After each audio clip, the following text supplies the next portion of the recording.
It's the Culturenauts show. What to watch, how to train, things to play, and making art. Explore more culture for 100 years. Let's go. Your dream versus the algorithm and how social media is failing creators. The problem for YouTubers and creators alike is simple. Do I make the content I want, or do I chase the algorithm? Do I talk about the stuff that I'm making and doing that's important to me? Or do I do a video essay on Mr. Beast's trans partner who's diddling kids? Or how this sugar daddy is leaving his girl because he's getting no sugar? Cheers. Why? Alright, good luck. I'm leaving. Are we done? Are we breaking up? Yeah. Why? I'm done. Why? Because What, of you. what did I do? How you know what you What did I do? do? You want everything for nothing. Because I'm not giving you sugar?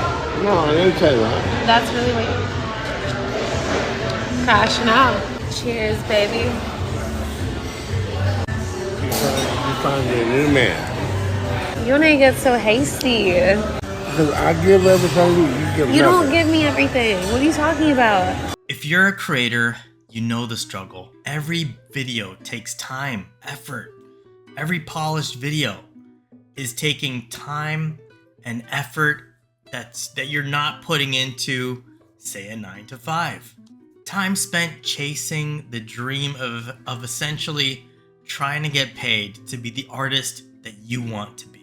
But if you only get 100 views, that might make you question if you're on the right path or if it's even worth it. The real question here, friends, is what is the goal for creators? Is it deeper connections, or is it to be seen the most? If I make content around what matters to me, I'll hopefully meet people that are into the same things. I can then create deeper connections and community, and one day I can create experiences and art that they might be willing to support so that I can keep this cycle going. That's the dream. Or if I want to be seen, the easiest path is to make outlandish content. And if we're being honest, the content that is seen the most on the internet is corn. So the more your content is leading towards corn, the more you're likely to be seen. What do I mean?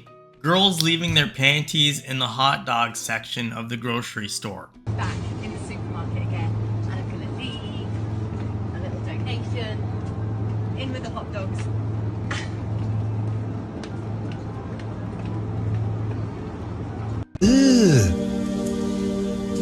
Brother, A little donation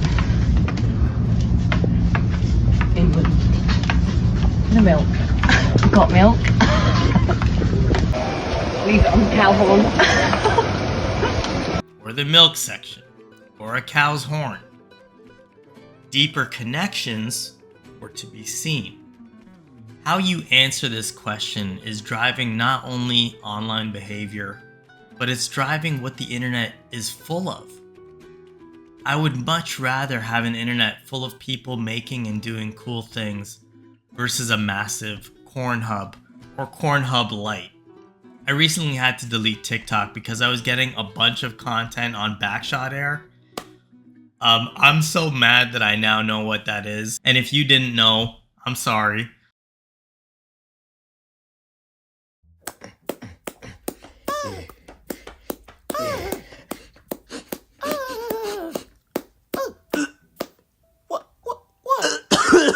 what? Shut up. Oh, got him off. Now, I'm no saint, but I don't want content on backshot air. So back to the question.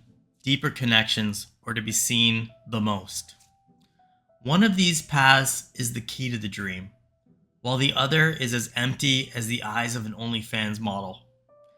One of these paths is the promise of the internet for creators, while the other is its curse. Before the internet, I'm talking 90s here, if you wanted to engage in your favorite hobby with others, you had to physically be together. If you weren't in the vicinity, you were too far to reach. If you were into video games, you wanted to play with others, you were either at someone else's house or the arcade. Martial arts, you were in the gym. Whatever it was, you congregated at the place with other people in person. So you were very limited on who you could reach and interact with. Then the internet hits. All of a sudden, you can search for things you're into and find all these websites. You could reach people near and far. I remember early on dreaming of having a website full of video game reviews. I could help other gamers know what games were good, saving them time and money. Early 2000s, we got YouTube, and their motto, broadcast yourself. I didn't need to learn how to code to make that website anymore. No coding required. Just grab a camera and you could start connecting. Jack Conte, the founder of Patreon, went from playing empty bars pre-YouTube to reaching people for real. Like, nobody came! I had no fans! On a good night, there were a couple stragglers who wandered in off the street, but I was playing empty bars. It was so hard to reach people. So you can imagine how excited I was when a friend sent me a video of a guy named David Choi singing with a guitar in front of his webcam on a new website called YouTube. 3 little birds sat on my window. And this video had like 300,000 views or something like that. I couldn't believe it. David was reaching people. Which led to comments and followers. Next thing, he was hosting events with actual people and selling USB sticks with his music on it, hundreds of them.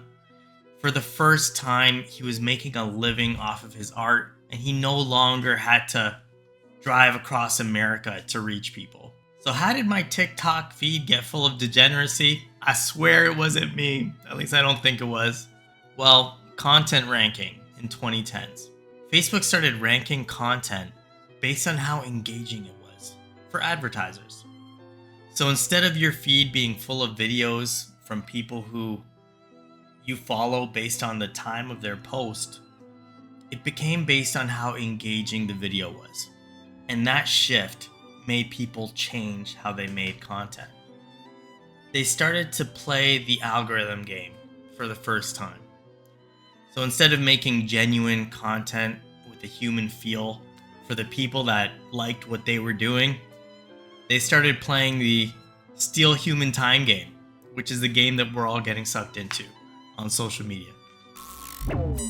People began thinking, how can I get people to click and watch as much of my video as possible? So they started talking super fast, and they had cuts every 3 seconds so that you don't click away, so more people see their content.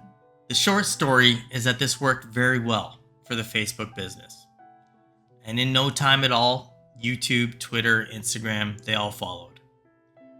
What this really meant was that followers, your followers, weren't guaranteed to at least know about your content when they click subscribe. With TikTok's feed, YouTube Shorts, Instagram Reels, it's about how long will you watch. Because the longer you watch, the more it will be pushed to more people, the more people you'll reach. The content, therefore, is not about making deeper connections. It's about grabbing attention. It's not about following people you want art from. It's about randoms being outlandish. A cheap thrill before you thumb swipe to the next thing. What did OnlyFans do? It allowed you to make deeper connections with people who want to be seen the most. For a fee, of course. You can see the feet of that girl you're into, leave a comment, and she might respond. Then you can buy her prints of her feet. And for a little more, maybe she'll throw in a pair of old panties. Me making swords can't compete with OnlyFans or OnlyFriends. Me doing martial arts, archery, making archery rings, playing guitar, it just can't compete. It's much harder for any creator to reach people organically in order to make deeper connections and community, in order to make art and experiences that they'll want so that you can live that dream of being the artist that you want to be. But when I'm asked, do I create the content I want or chase the algorithm? I still choose making the content I want because that's the internet I signed up for and believe in. I'm not convinced that more eyeballs from people not invested in my overall project is better. What do you guys think? Do I have this all wrong? Can you somehow do both? And I'm just not seeing how? Let me know, and if you like this content, subscribe and consider supporting this channel at culturetoronto.com/VIP. Until next time,